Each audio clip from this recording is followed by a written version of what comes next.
Hello friends, UP academic classes में कक्षा 12 के मैथमेटिक्स के चैप्टर डिटर्मिनेंट्स में आज हम लोग पढ़ेंगे आव्यूह विधि से युगपत समीकरणों को हल करना। इससे पहले की वीडियोस में हमने इसके पहले की जितनी भी थियरीज़ हैं मैथमेटिक्स और सवालें जो भी हैं वो हमने पढ़ लिया है। आज हम लोग पढ़ने वाले हैं युगपत समीकरण को हल करने की दो विधियाँ। पहली है कि आव्यूह विधि से और दूसरा जो है क्रेमर विधि से। हालांकि पढ़ रहे हैं हम लोग सारणिक, लेकिन सारणिक में ये पॉइंट आता है। तो आव्यूह विधि से कैसे हल करेंगे आइए देखते हैं। हम जानते हैं कि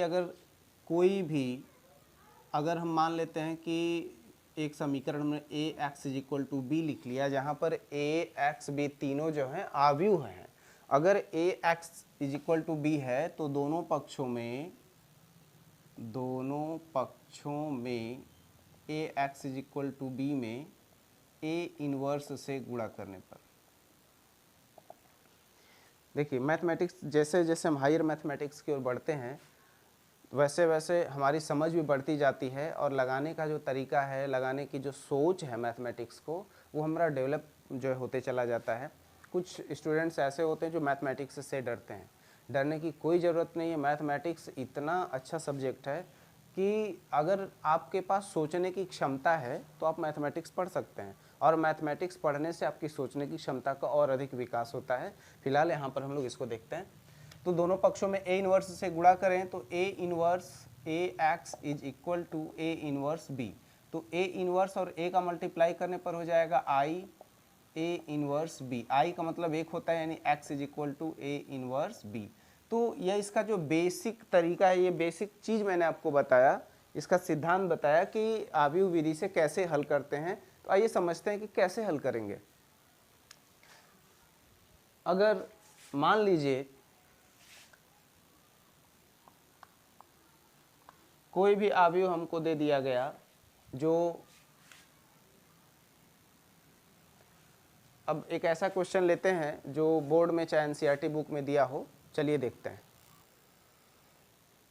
देखिए एनसीईआरटी में बुक में जिससे मैंने क्वेश्चन एक उठाया, उसमें दिया है कि a इज इक्वल टू, ये हमारे पास आव्यूह दिया हुआ है, प्रविष्टियां हैं 2 - 3 5 2 3 2 - 4 1 1 - 2। तब a इनवर्स ज्ञात करिए।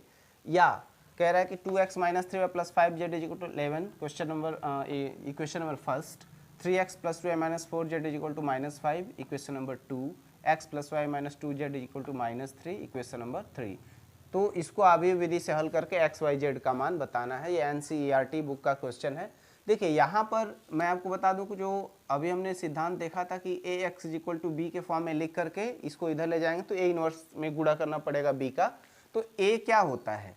एक्चुअली ए जो होता है, जो चर राशियां दी गई होती हैं, चर राशियों के आगे के गुणांकों का जो बना हुआ आव्यूह होता है वही ए होता है।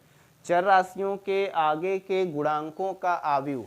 देखिए यहाँ पर ए क्या होगा? यहाँ पर ए होगा, देखिए एक्स एक्स, इसका गुणांक 2, इसका गुणांक 3, इसका गुणांक कुछ नहीं तो 1 रहेगा। 2 3 1, इसके गुणांक हो जाएंगे -3 2 1, इसके गुणांक हो जाएंगे 5 - 4 - 2। देखिए सेम वही चीज़ यहाँ पे दिया हुआ है ना। और x क्या होता है? x जो है एक स्तंभ सारणी होती है, c होता है, जिसमें उन चर राशियों को रखा जाता है जिसका मान हमको ज्ञात करना है, x y और z का मान ज्ञात करना है। और इधर में b क्या होता है? देखिए b जो होगा यहाँ पर, b जो होता है, ये इन रिजल्ट्स, इनका जो है समीकरण है, इनके रिजल्ट्स यानी कि 11 -5 और -3 एक स्तंभ सारणी रहेगी। तो यहाँ पर अगर x इज इक्वल टू निकालना हो तो क्या आएगा? a इनवर्स इंटू बी, अर्थात x का वैल्यू क्या है यहाँ पर? x y z is equal to यहाँ पर a इनवर्स इंटू बी। अब जो कि हमको a इनवर्स हमको निकालना होगा, b भी ज्ञात करना होगा, तो a इनवर्स कैसे निकालेंगे? सबसे पहले आप सारणी का जो इनवर्स निकालने के लिए आपने सीखा है। सबसे पहले हमको क्या करना चाहिए? सबसे पहले हमको a की सारणी का मान ज्ञात कर लेना चाहिए। a की सारणी का मान अगर निकालेंगे तो इसको लिख लेते हैं 2 3 1 -3 2 1, यहाँ पर 5 -4 -2। इसको हल कर ले रहे हैं, R1 पे हल कर रहे हैं। यहाँ पे 2 के पक्ति स्तंभ को छोड़ दिया, 2 दूना 4 -4 माइनस 1 4 जा 4 माइनस तो +4, फिर यहाँ पे माइनस रहता है, प्लस माइनस प्लस, यहाँ पे माइनस रहेगा तो -3 की वजह से +3 हो जाएगा। इसके पक्ति इसके स्तंभ को छोड़ देंगे, 3 दूना 6 -6 माइनस 4 एकम 4 -4 से +4 हो जाएगा। फिर ये प्लस में हो जाएगा +5, इसके पक्ति इसके स्तंभ को छोड़ दिया, 3 एकम 3 माइनस 2 एकम 2। अब इसको हल कर लेते हैं, 2 × 0 प्लस 3 × -2 प्लस 5 × 1, यानी -6 + 5 = -1। इस तरह से हमने देखा कि इसका जो सारणिक ए का मान है वह जो है -1 है। अब इसके बाद हमको क्या करना होगा, इसका जो है एडजॉइंट ए निकालना होगा। एडजॉइंट ए कैसे निकालते हैं पिछले वीडियो में देखे, फिर से एक बार जान लीजिए। सबसे पहले किसी भी दिए गए अवयव के सभी पदों के, यानी सभी उसके जो अवयव हैं अवयवों के संगत सखंडों से उनको रिप्लेस कर लिया जाता है। स्वखंड निकालना होगा प्रत्येक अवयव का। उसको प्रतिस्थापित करने के बाद उस जो नया जो सारणिक हमको मिलेगा, नया जो अवयव मिलेगा, उस अवयव को परिवर्त कर देंगे, ट्रांसपोज, तब वह जाकर के एडजॉइंट कहलाता है। तो चलिए सबसे पहले हम एडजॉइंट इसका निकाल लेते हैं। यहाँ पर आपने इसको देख लिया, इसको हम मिटा दे रहे हैं, आप याद रखेंगे, नहीं तो फिर रहने देते हैं। यहाँ पे देखते हैं, यहाँ पर A11 का सहगुणनखंड, A11 का सहगुणनखंड जिसको C11 लिख सकते हैं। A11 का सहगुणनखंड कैसे निकालते हैं, इसके चिन्ह सहित इसके उप सारणिक का मान रख लिया जाता है। इसका चिन्ह क्या हो जाएगा, प्लस रहेगा, तो प्लस ही रखेंगे, ठीक। और इसकी उप सारणिक क्या हो जाएगी, 2 दूना 4 -4, 4 एकम 4, -4 से +4, यानी -4 + 4 = 0। ऐसे ही A12 का सहगुणनखंड निकाल लीजिए। अब ये माइनस में रहेगा, A12 में आएंगे तो माइनस में रहेगा, तो अब इसके पक्ति और इसके स्तंभ को छोड़ देंगे। इसके पक्ति और इसके स्तंभ को छोड़ दिया तो क्या आया, 3 दूना 6 -6, और यहाँ पे 4 एकम 4 -4 से +4, यानी यहाँ पे 2 हो जाएगा। -6 + 4 2, और आगे जो है -2 से माइनस से प्लस हो जाएगा। अब इसके बाद A13 का सहखंड देखिए प्लस में लेना पड़ेगा। A13 ये रहा, इसके पक्ति स्तंभ को छोड़ दिया, 3 एकम 3 माइनस 2 एकम 2, ये हो जाएगा 1। ऐसे ही A211 का अभी माइनस में होगा, A211 ये है, इसके पक्ति और इसके स्तंभ को छोड़ देंगे, 3 2 जा 6 -6 -15। अब आप देख सकते हैं ऐसे ही A21 यहाँ पे नेगेटिव रहेगा, फिर इसको हल कर लेंगे। A21 देखिए 21 ये रहा, इसके पक्ति इसके स्तंभ को छोड़ देंगे, 3 दूना 6 +6 -5 एकम 5, तो 6 में से 5 गया 1, आगे वाला माइनस जो है -1 हो गया। इस तरह से A11 A12 A13 मतलब प्रत्येक अवयव का जो सहखंडज निकाल लिया। इन सहगुणनखंडों से बना हुआ अवयव, यानी कि A11 का सहखंडज उसके जगह, A12 का सहखंडज उसके जगह, जितने अवयव हैं उनके सहखंडजों को उनके जगह पे रख के रिप्लेस कर लिया, प्रतिस्थापित कर लिया। अब हम जानते हैं कि A इनवर्स का मतलब होता है A बटा सारणिक A का मान इंटू एडजॉइंट A।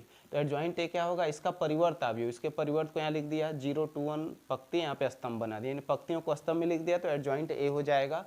और सारणिक A का मान अभी आपने देखा था -1 है। तो चूंकि यह एक अवयव है, सारणिक नहीं है, सारणिक रहता तो केवल एक पक्ति एक स्तंभ में गुणा होता, अब ये अवयव है तो सभी अवयव में गुणा होगा, तो -1 का सभी अवयवों में गुणा कर देंगे तो सबके चिन्ह बदल जाएंगे। इस प्रकार A इनवर्स का मान मिल गया 0 1 -2 -29 -23 -1 5 और ये -13।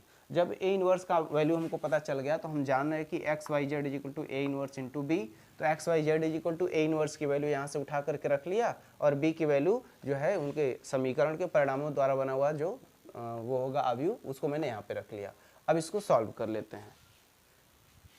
अब आप जानते हैं कि अवयवों का गुणा कैसे करते हैं, अवयवों का गुणा कर लेते हैं।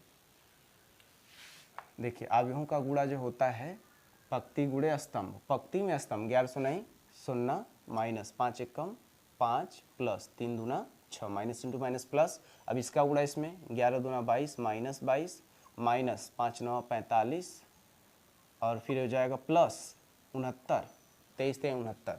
फिर इसका गुणा इसमें कर लेंगे, -11 कम 11 माइनस 5 पच्चे 25, फिर प्लस 3 39।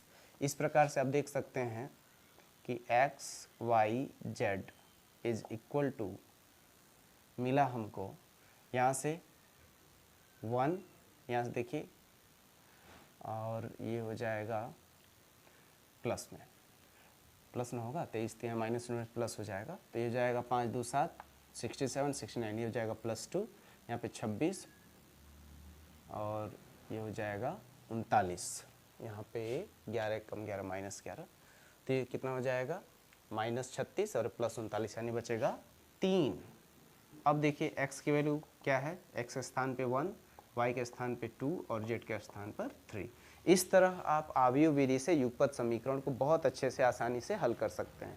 तो ये एक पॉइंट रहा आव्यूह विधि से युगपत समीकरण को हल करना। ये आप वीडियो को रिपीट करके बार बार देख लीजिए, बहुत अच्छे से समझ में आ जाएगा। इसके बाद क्रेमर विधि पढ़ते हैं कि युगपत समीकरणों को हल करने की क्रेमर विधि क्या है।